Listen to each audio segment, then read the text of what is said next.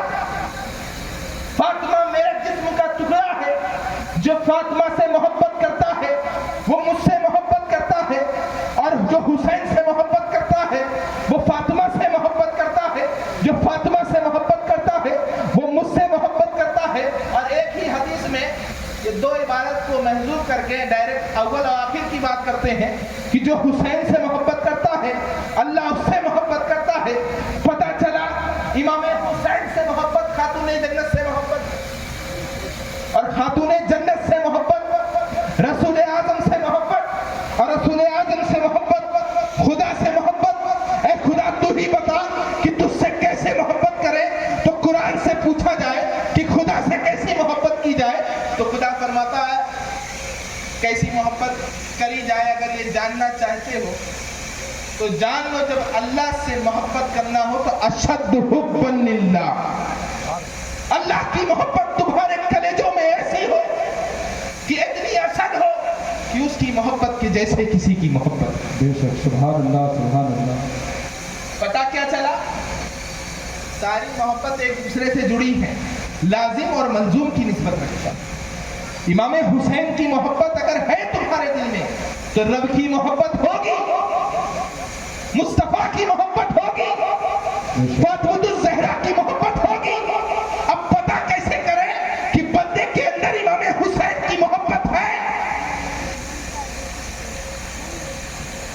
آج تو ایسا ہو رہا ہے کچھ کہہ رہے ہیں ہم حسینی ہیں، اذان کا وقت ہوتا ہے تو وہ ٹکر ٹکر ٹکر ٹکر ٹکر ٹکر بھاگ جاتے ہیں. کیا بات کیا بات. آج کچھ لوگ کہہ رہے ہیں ہم حسینی ہیں، رمضان کا جب چاند نکلتا ہے تو وہ بازاروں میں نظر آتے ہیں. آج کچھ لوگ کہہ رہے ہیں ہم حسینی ہیں، جب صدقہ اور زکات کی بات آتی ہے تو سب سے پیچھے سب میں نظر آتے ہیں. آج کچھ لوگ کہہ رہے ہیں، دعویٰ کر رہے ہیں ہم حسینی ہیں، جب دین کے کردار کو اپنانے کی بات آتی ہے تو وہ اپنی اپنی تعویلیں پیش کرتے نظر آتے ہیں. جب بات آتی ہے حسینی کی کہنے کی تو سب سے آگے، اور جب کردار حسینی کو اپنانے کی بات آتی ہے تو سب سے پیچھے. یہ مسئلہ کیا ہے؟ حالانکہ حسین کی محبت، فاطمہ کی محبت، فاطمہ کی محبت، رسول کی محبت، رسول کی محبت، خدا کی محبت. اور خدا فرما رہا ہے اقیم الصلاۃ، نماز کو قائم کرو. اب میں پوچھنا چاہتا ہوں اے حسینیوں، دعویٰ کرنے والوں کہ ہم حسین کے عاشق ہیں، ہم ان کے غلام ہیں، ہم سچے حسینی ہیں، اگر تم سچے حسینی ہوتے تو نماز قائم کر رہے ہو. اگر سچے حسینی ہوتے تو روزے کو قائم کر رہے ہو. اگر سچے حسینی ہوتے تو حج کی اگر استطاعت ہے تو حج کر کے آتے. سچے حسینی ہوتے تو زکات دینے کی استطاعت رکھتے ہو، تم پر مال نصاب ہو تو زکات ادا کرتے، صدقہ دیتے. اگر تم حسینی ہوتے تو کردار مصطفیٰ کو اپنے قلب میں، کیونکہ امام حسین کی محبت حاصل ہو ہی نہیں سکتی جب تک خدا کی اور رسول کی اطاعت نہ. حسین کی محبت اطاعت الہی اور اطاعت رسول پر مبنی. اب دیکھیے نا، کردار یزیدیوں کا ہے، سینہ پیٹ کے کہہ رہے ہیں ہم حسینی ہیں، اور ایک جماعت ہے سینہ نہیں پیٹ رہی ہے، خاموش ہے، سن رہی ہے آپ کی طرف. تو لوگ کہہ رہے ہیں یہ دیکھو سینہ نہیں پیٹ رہے ہیں، کیسے حسینی ہے. بے وقوف ہے، نہیں جانتے کہ خاموشی کسی اہم موضوع پر اور اس کا علم حاصل کرنا اور اسی تاریخ کو سمجھنا تو ہمارے بزرگوں کا کردار ہے.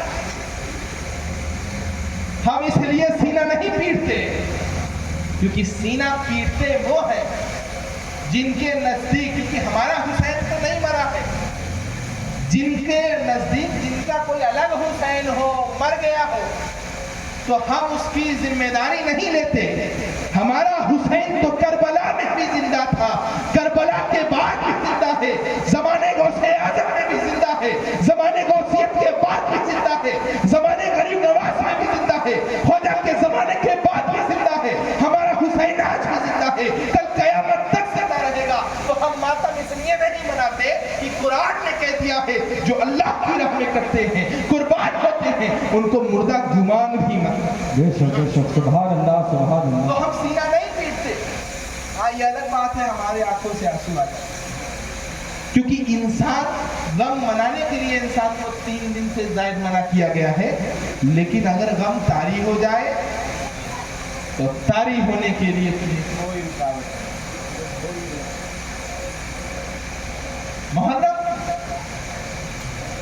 محرم کسی ایک صرف رسم کا نام نہیں ہے۔ اسلام کا پہلا مہینہ بھی قربانی سے شروع ہوا، اسلام کا آخری مہینہ بھی قربانی پہ تھا۔ بے شک سبحان پتہ اللہ۔ چلا کہ اسلام تم سے قربانی ہوگا۔ رب فرما رہا ہے والعصر، قسم ہے زمانے کی۔ اب جب رب نے فرمایا قسم ہے زمانے کی، سارے لوگ پریشان، کس زمانے کی قسم ہے بھائی؟ ایک دوسرے کو مفسرین کہہ رہے ہیں بھائی تم بتاؤ، کہہ رہے ہیں بھائی تم بتاؤ، کہہ رہے ہیں بھائی تم بتاؤ۔ رب نے قسم کھائی ہے، یہ زمانہ بڑا عظیم ہوگا۔ اگر مولا ابا قسم کھائے تو ہم 5 بار سوچیں، پیر صاحب قسم کھائیں تو 10 بار سوچیں، اور اگر رب قسم کیا بات ہے، آہا۔ تو بعد میں کہا یہ حضرت آدم کے زمانے میں کہا، کیوں کہا حضرت آدم کو اللہ نے اپنا خلیفہ بنا کے رکھا۔ جب یہ جملہ میرے کسی نے کہا تو میرے ذہن میں ایک بات آئی، حضرت آدم کو اللہ نے خلیفہ بنا کر بھیجا، خلافت کا انکار کیا کسی نے، ان کا نام تھا مسٹر ابلیس۔ سب نے تسلیم کیا مگر انکار کیا تو ابلیس نے، اور ایک خلافت رسول اللہ صلی اللہ علیہ وسلم نے اپنا خلیفہ بنایا، ابو بکر صدیق کو۔ سبحان اللہ سبحان اللہ۔ جب ان کو بنایا تو بھی لوگوں نے انکار کیا، تو پتہ چلا یہ معاملہ پہلی بار نہیں ہے، یہ ان کے پہلے بھی کیٹیگری کے لوگوں نے ایسا کام کیا۔ حضرت آدم کی خلافت کا انکار ابلیس نے کیا، اور حضرت ابو بکر صدیق کی خلافت کا انکار ابلیس نے۔ دونوں آپس میں ہم مثل ہیں، بس برادری سیم ہے، ملت ہے یہ انسان ہے، ورنہ خصلت ایک۔ اور یہی خلافت جب بات امامت کی آئی تو آدم علیہ السلام کا انکار کیا ابلیس نے، لوگوں کی امامت ابراہیم علیہ السلام کو ملی، انکار کیا نمرود نے، رسول آدم کی امامت کا انکار، رسالت کی انکار ابو جہل نے کیا، حضرت ابو بکر صدیق کی خلافت کا انکار قبیس نے کیا، اور امام حسین کی شہادت کا انکار یزید نے کیا۔ یزید تو یہ مانتا تھا کہ یہ مر گئے، شہید کہاں مانتا؟ تو پتہ چلا برادری لوگوں کی الگ ہو سکتی ہے انکار کرنے میں، لیکن کیٹیگری ہے، منشا اور فکر ہے، سب کا نتیجہ ہے، سب کا نتیجہ جہنم بڑا وسیع بنایا ہے رب نے انکار کرنے والوں کی۔ اور الحمدللہ یہ ہمارا مقدر ہے کہ ہم انکار کرنے والے نہیں، ہاتھ اٹھا کے کہیں کیا ہے ہم حسینی اقرار کرنے والے، سبحان اللہ۔ ہم اقرار کرنے والے، انکار کرنے والوں کی کیٹیگری دیکھ لی ہے، بیٹھے ہیں ہم انکار کر کے دیکھیں کیا ہوتا ہے، تماشا دیکھنے کے لیے بیٹھے ہیں۔ ہم تماشا دکھانے والوں میں سے نہیں اور نہ ہی تماشا دیکھنے والوں میں سے، ہم حسینی ہیں، ہم کام کو انجام دیتے ہیں، صرف بنائے ہوئے کام کو بگاڑنے کا کام سنیوں کا نہیں ہے، بگاڑنے کے لیے 72 فرقے ہیں،